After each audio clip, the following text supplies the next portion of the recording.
ঋতুজ daily ব্লগত আজি মই আপোনালোকক লৈ আহিছোঁ যমুনা নদীৰ মাজলৈ।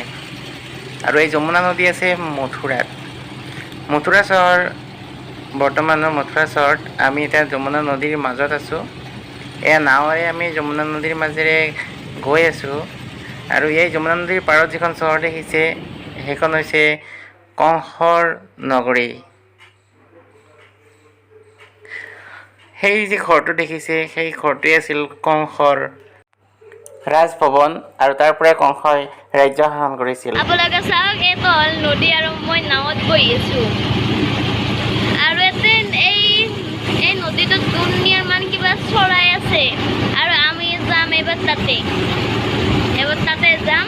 এবাৰ এইখিনি দুনিয়াৰ পানী আৰু তাতে যাই পাবা ইমান বেছি দেৰি নহয়। আৰু এতিয়া আমি যোনটো মন্দিৰটোত গৈছিলোঁ সেই মন্দিৰটো 11টাৰ আগত খোলা, 11টা বাজিলে বন্ধ হয়।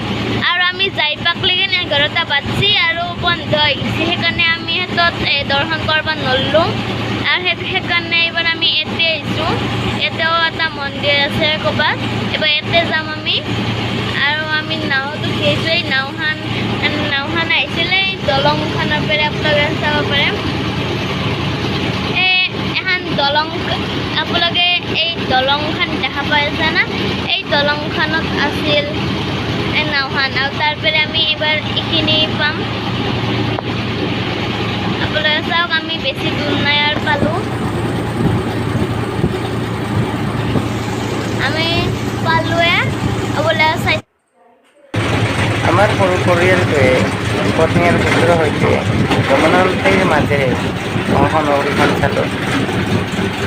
এয়া মোৰ ল'ৰা। কংসটো ভাল ৰজা নাছিল, এজন অত্যাচাৰী ৰজা বুলিয়েই জানো। আৰু এই যমুনা নদীৰ মাজেৰে কংস নগৰী দুখনমান চেলফি ল'লোঁ। Bye bye.